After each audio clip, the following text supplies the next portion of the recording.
So hi everyone, here we are again at the Thermik mess, this time with Cristiano from Flymaster, which I've been wanting to talk for a long time. So finally we have the opportunity for him to tell us a little bit about the company and the products that are new for 2018. Yeah. So, well, 2018, we have not announced anything yet, so we're still keeping things under wraps. There is obviously development going on. I don't think we're going to be able to get it out on time for the season, the new product that we're working on. Yeah. I do expect it'll be around the end of the season, so near the Saint-Hilaire show down in France, where we'll announce it. But you'll probably start seeing us flying with it, with the prototypes throughout the summer. So I intend to actually have some new stuff. I wanted to ask you as well about that you offer certain services for PWCA and competition and live tracking. Yeah. How have you found that whole experience since you've been running it for a few years? Live tracking is becoming more and more popular. It's the effect. There's a double effect to this. So one of them is that you have the safety of this. So the PWCA have actually integrated into our APIs in such a way that the data is amazing, that what they can get from there. For example, if a pilot has an issue of throwing a reserve, they know about the reserve before the pilot reaches the ground. Okay. This is unheard of. As for retrieve and the organization process of it, it's also amazing. They can get everybody retrieved as soon as possible. And then another cool thing for the pilots, everybody used to rush back at the end of the day to download their flights. Everything is done online, so that there's the moment. No, it actually is, there's actually nothing to be done. Okay. So from the pilot's point of view, when the last pilot lands, the score is in. That's it. There's no queuing up. The only queues they do is to get people checked in, just to make sure that everybody's safe and back home. Yeah. But as far as scoring is concerned, it's all done in real time. So it makes the whole thing more watchable. I mean, we've been watching the super final now in Colombia the last few days, and it's amazing. You can actually see photos finish type of comps where they're having 30 guys coming in a minute, which is it blows my mind how well these guys fly, and thanks to live tracking, it makes it possible. And I think I've been watching on the XC Mag coverage of the event as well, and they're plugging the PWCA live app that I guess taps into the data that you guys collect. Exactly. But that they were saying the same thing. It's like photo finish. It's like watching live racing for the first time. Exactly. And all of this is obviously possible with our system. So everything comes through our system. Then we deliver this data to other servers so that they can make use. So everything's tapped through us.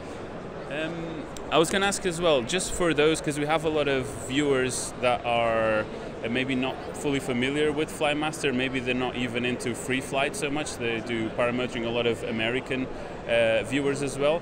Can you run us through your most popular instruments and the main features, even though it might not be a new one? Okay, the best-selling instruments are the mid-range, so not the competition ones and not the low-range, so the GPS and the GPS SD. Maybe it's one of those. Do you want to have a look?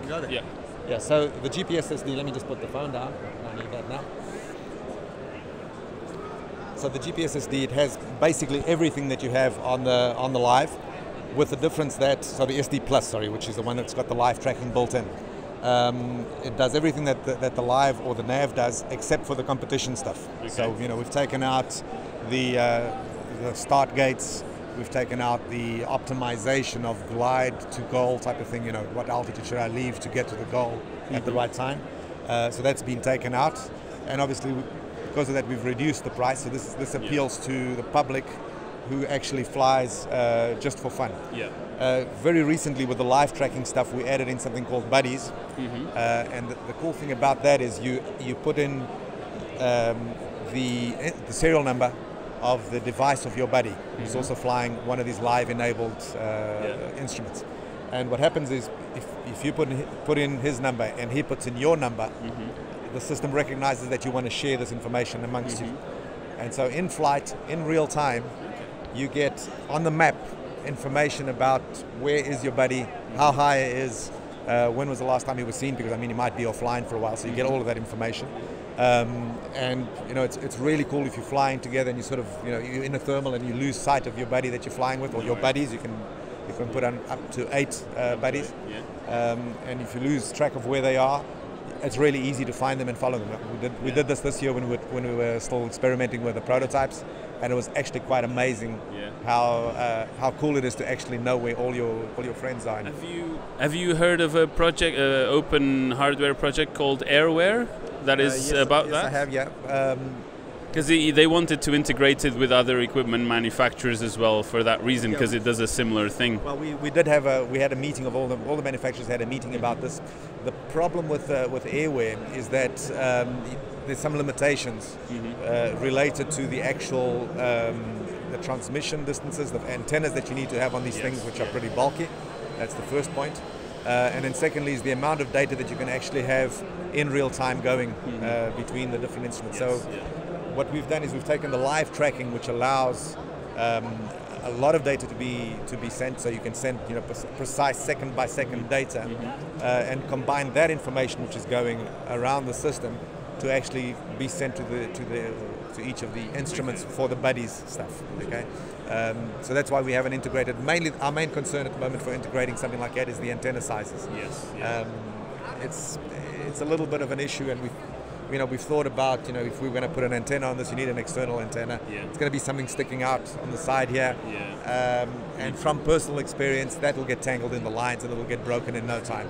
So that's why we're very cautious about things that are not reliable or can get broken easily. We try to. I think that's really important for paragliders in general, because it's a rough environment, and everything that you can simplify, even how the buttons feel to touch with gloves and everything, is really important. We've never actually ever gone for touch screens because it just in the environment, there's certain things that don't make sense with touch screens. Touch screen is great for the phones and so on, but I mean, if I look at my mobile phone, it's the whole screen is full of a mess, and I'm using my hands normally. Now, when I'm flying, in that environment, it's like dust. I've just put sunscreen on my face and so on, so it's all greasy, and then that gets mixed with the dust, and you just can't damn well see the screen. So it's crazy. So we've tried to. We haven't gone into the touchscreen because I think touchscreen in this environment is not the best solution. So we've stuck to buttons. We are looking at other solutions, but touchscreen is not something that we plan to use. And that kind of unveils a little bit of what we're working on in the future. Right? Interesting. Well, thank you so much. That was really cool. I hope to see you maybe a different fair, maybe like you said, around Saint-Hilaire, and something will come out then, and we can have a look and talk then. We meet on the hill. Oh, perfect. And in Portugal as well, even better. Portugal, even better. Thank you.